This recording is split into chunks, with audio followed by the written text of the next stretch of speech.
Welcome to Democracy Now!, democracynow.org, the War and Peace Report. I'm Amy Goodman.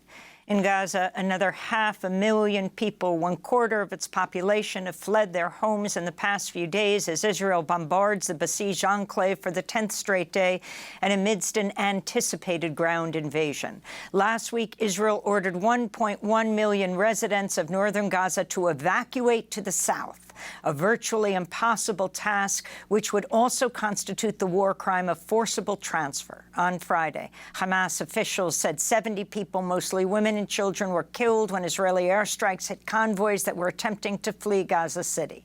Over 2,800 Palestinians have been killed since Israel's assault began. Over 10,000 have been wounded. Palestinian health officials say 47 families have been entirely removed from the Gaza civil registry, meaning those families no longer have any remaining members. This is a Khan Yunis resident whose home was destroyed in Israeli airstrike.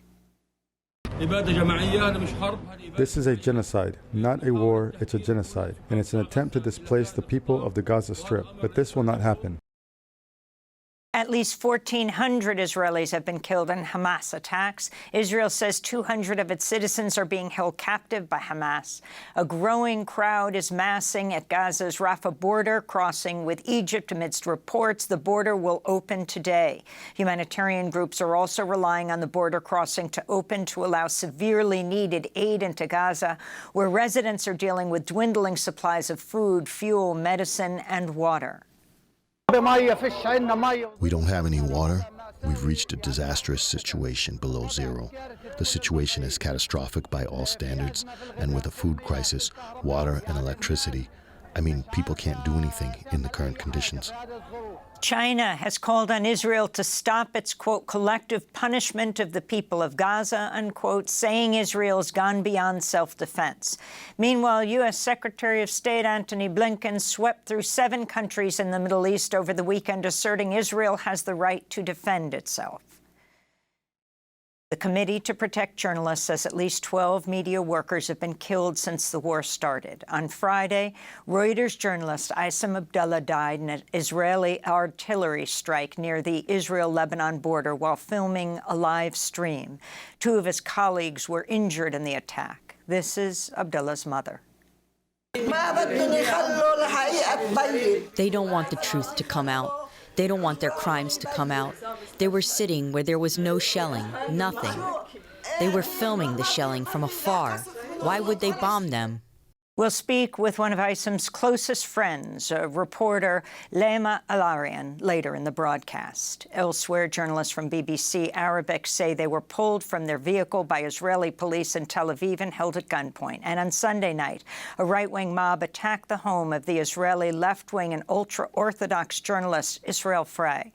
The mob accused him of being a traitor for speaking out against the killing of Palestinian civilians. Meanwhile, Israeli Communications Minister Shlomo Karhi is pushing emergency measures that would allow police to arrest citizens and journalists whose content, quote, harms national morale, unquote. Here in the U.S., HuffPost reports the State Department instructed officials not to use certain terms when speaking in public about the war, including de-escalation, ceasefire, end to violence, and restoring calm. Across the U.S. and around the world, protests calling for an end to the genocide of Palestinians continued over the weekend. This is Palestinian-American writer Leila El-Haddad speaking in front of the White House. We're just here for them mainly and for all Palestinians in Gaza to show them that they have a voice here through us to amplify their voices, and the humanitarian situation right now, in addition to this completely disproportionate collective punishment against an innocent civilian population.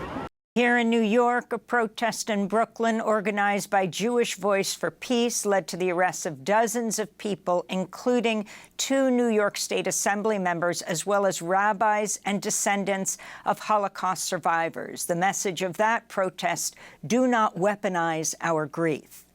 The group, If Not Now, is calling on American Jews and allies to protest in front of the White House today. More protests by Jewish groups are planned throughout the week. In Plainfield, Illinois, a 6-year-old Palestinian-American child was stabbed to death Saturday in his own home in an anti-Muslim hate crime. The boy's name was Wadja al-Fahim. His mother, Hanan Shaheen, was also stabbed in the attack but is expected to survive. Police have charged Joseph Chuba, who is believed to be the victim's landlord, with murder and hate crimes. Illinois State Representative Abdel Nasser Rashid spoke at a Council on American Islamic Relations, or CAIR, press conference in Chicago, warning leaders and media that Muslims and Arabs in the United States could face more violence due to the handling of the conflict in Gaza and Israel. This was directly connected to the dehumanizing of Palestinians that has been allowed over the last week by our media, by our elected officials, who have lacked the moral compass and lacked the courage to call for something as simple as de-escalation, as peace. In Afghanistan, another 6.3 magnitude earthquake struck near the western city of Herat on Sunday, compounding a worsening humanitarian disaster. Thousands of people have died due to repeated earthquakes in the region since October 7th. The World Food Program says the situation is dire following Sunday's quake. 2 more earthquakes have struck Afghanistan this morning, bringing it to a total of 7 earthquakes and multiple aftershocks over the past 8 days. Dozens of villages are affected, some entirely flattened. Those who have survived have lost everything. They are left with no shelter or food. In Poland, an opposition coalition led by former European Council President Donald Tusk has won weekend parliamentary elections propelled by record voter turnout of more than 70%. It was an unexpected defeat for the ruling right-wing Law and Justice Party, whose popularity never recovered after it sharply restricted access to abortion, sparking the largest protest since the Solidarity movement of the 1980s. Tusk has promised to reverse a crackdown on the rights of women and LGBTQIA people. He's also pledged stronger ties with the EU and continued support for Ukraine against Russia. I have been a politician and a sportsman for many years. I have never been so happy in my life with the second place. Poland has won. Democracy has won. We removed the Law and Justice Party from power. In Ecuador, wealthy businessman Rodrigo Noboa has been declared the winner in Sunday's snap presidential election. The 35-year-old heir to a banana industry fortune is the youngest person ever elected president of Ecuador. Noboa received about 52% of the vote against 47% for the leftist Luisa González, a member of former President Rafael Correa's Citizen Revolution Movement party. Noboa's win comes as Ecuador faces worsening violence and an economic crisis that's forced thousands of Ecuadorians to flee to the U.S.-Mexico border. The presidential campaign was marred by unprecedented violence, including the assassination of the anti-corruption presidential candidate Fernando Villavicencio in August. In New Zealand, a coalition of 2 conservative parties has emerged as the winner of Saturday's election.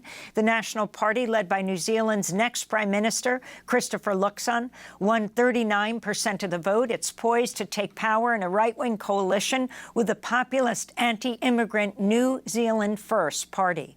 The Labour Party of the former Prime Minister Jacinda Ardern won just 27% of the vote. Voters cited the cost of living as their major concern. In Australia, voters have rejected a historic referendum that would have recognized Indigenous peoples in the Constitution and established an Indigenous Voice to Parliament committee. In a joint statement, groups representing Australia's Aboriginal people and Torres Strait Islanders called for a week of silence. They wrote, quote, that people who have only been on this continent for 235 years would refuse to recognize those whose home this land has been for 60,000 and more years is beyond reason, unquote. This is Dean Parkin, who led the campaign to support the referendum. I want to speak very directly to those Australians who voted no with hardness in your hearts. Please understand that Aboriginal and Torres Strait Islander people have never wanted to take anything from you. We have never and will never mean you no harm. All we have wanted was to join with you our indigenous story, our indigenous culture, and not to take away or diminish what it is that you have, but to add to it, to strengthen it, to enrich it. In the Democratic Republic of the Congo, at least 8 United Nations peacekeepers have been suspended and detained over allegations of sexual assault. The workers were based in eastern Congo, which has seen violence soar in recent years due to conflict among armed groups.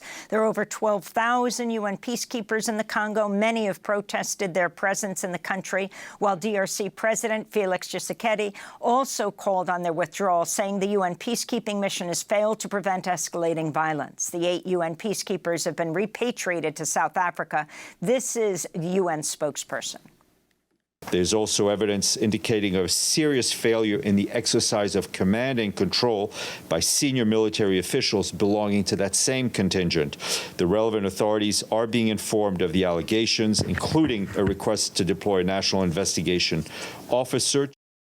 While the UN can investigate suspected crimes, it has no power to prosecute. UN peacekeeping missions have previously faced sexual abuse reports in Congo, as well as Haiti and the Central African Republic.